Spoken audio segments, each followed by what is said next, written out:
Salut! Am revenit cu un videoclip de la sistemul fotovoltaic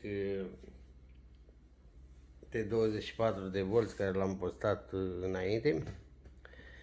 Și astăzi vreau să vă arăt, am primit multe întrebări, că 2 baterii sunt prea puțin, că și omul face după posibilitate și cât are. Dar vreau să vă arăt schema astăzi de legat 4 baterii tot de 12 volți. Eu le-am scos din, să vede sistemul fotovoltaic aici, le-am scos pe acelea două și cu acestea două am făcut 4. Și vreau să vă arăt cum le-am legat schema pentru mai multă putere. A trebuit să fac și alte cabluri, le-am sertizat aici, cu borne, cu tot, am cumpărat și alte borne. Aveți grijă de unde cumpărați, că una s-a rupt. Am strâns-o, el zice că e, uitați dacă se vede, sunt galbene, așa zice că sunt din bronz, dar sunt aluminiu. Panoramă, cum fac ăștia panoramă, dai banul, dar degeaba.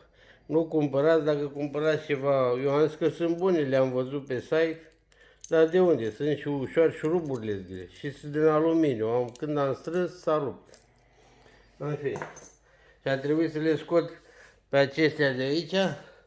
Cablul nu s-a potrivit alea care le-am avut înainte la sistemul fotovoltaic și a trebuit să fac altele. Să le sertizez. Deci pentru sistem fotovoltaic de 24 de volți avem aici bateriile plus, unde am pus eu cu roșu, vedeți și pe baterie aici plus, am pus câte o bandă de izoler și aici plus, aici unde vedeți cu roșu e plus, aveți grijă să nu le încurcați. Și unde vedeți cu negru este minus. Deci așa, se așează bateriile față în față sau cum aveți loc, dar ideal e să fie 2 cu 2, așa. Se leagă plusul cu plusul de la primele două și de la celelalte două se leagă minus cu minus. Iar în centru se leagă minus cu plus, vedeți că v-am pus și pe, n-am mai avut manșoane contractabile și am pus și pe, am avut da negre și am pus și pe, aici am uitat să pun un manșon. Am pus tot bandă de izoler roșu cu roșu ca să vedeți care e plusul. Și în centru se leagă minus cu plus și minus cu plus de la una la cealaltă. Și aici e invers. Minus cu minus, plus cu plus.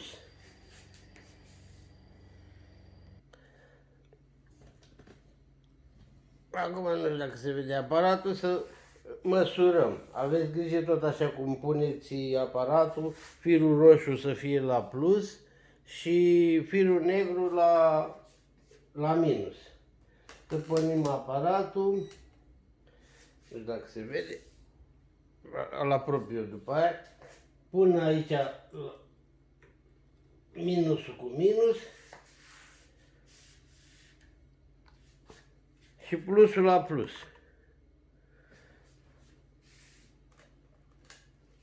Uitați, s-a mișcat, stați puțin.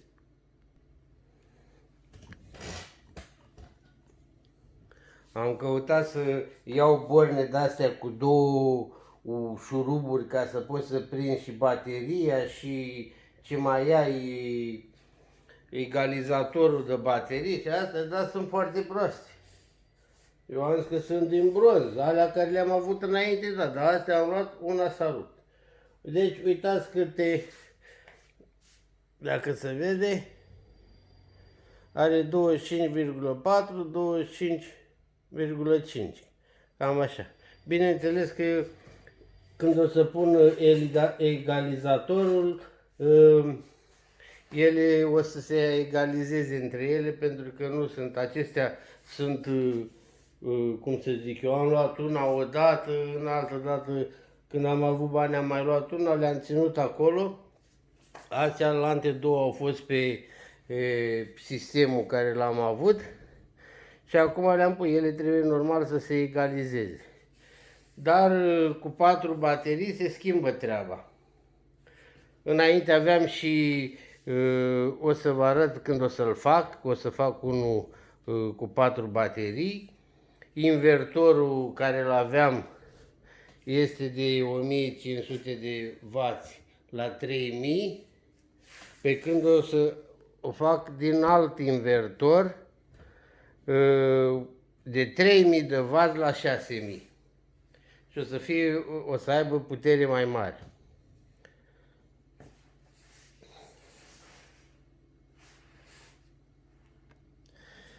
Deci, să mai recapitulăm o dată, aceste 4 baterii sunt fiecare de 12 V.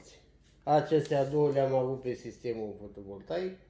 Astea la sunt 9, bine, le-am luat una odată. Fiecare are câte 12 V. Și le-am legat ca să dea 24 să fie pentru sistemul fotovoltaic de 24 de V. Plusul de la această baterie cu plusul de la această baterie le-am legat așa. Minusul de la această baterie și cu minusul de aici le-am legat invers, în paralel cum ar veni. Și în centru plusul cu minus și iar minus cu plus, tot așa. Bineînțeles, când o să fac sistemul fotovoltaic, la această bornă o să vină un fir și la plusul și la minusul de aici o să vină și, cum să zic eu, invertorul, la plus, la minus, o să vină și egalizatorul de baterie și o să vină și convertorul aici la plus și la minus. Dar când o să-l fac? Acum am zis să vă fac schema. Dacă doriți să vă faceți cu 4 baterii, este mai puternic, fiecare face după buget. Primul l-am făcut din 2 baterii, a fost foarte bun și încă mai este, bag frigiderul, eu am un panou, dacă nu-i loc aici, dacă stați undeva la casă, aveți loc, puteți să vă luați 2, 3, 4 panouri, dar cu aceasta este schema de 4 baterii de 12 V pentru sistem fotovoltaic de 24 de V.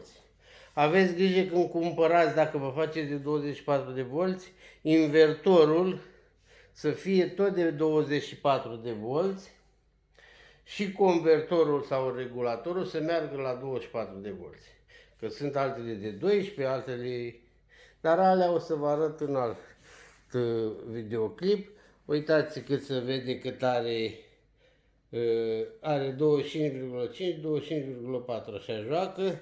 Aceasta este schema de baterii legate 4 baterii de 12 V pentru 24 de V la sistem fotovoltaic. Mulțumesc, sper să vă fie de ajutor. Care doriți să faceți și dacă vreți să vă faceți singuri, cum am făcut și eu, puteți și voi să faceți. Că și aici a fost într-o zi 6 ore, 7 ore a fost oprit curentul, în altă zi o jumătate de oră, dar când a oprit curentul, cu o zi, două înainte a pus în poștă că dacă aveți, cum să zic eu, panouri solare, să le opriți cu totul, că ei iau, dar nu este off-grid, este on-grid și e băgat în tablouri. Să oprească și tablouri, că nu cumva să curenteze pe electricieni. Pe când eu am avut frigiderul băgat în sistem și n-am avut treabă. Au ținut 6-7 ore curentul oprit, mi-a mers și televizorul și frigiderul, n-aveam nevoie că era lumină de afară. Aceasta a fost filmarea mea de astăzi.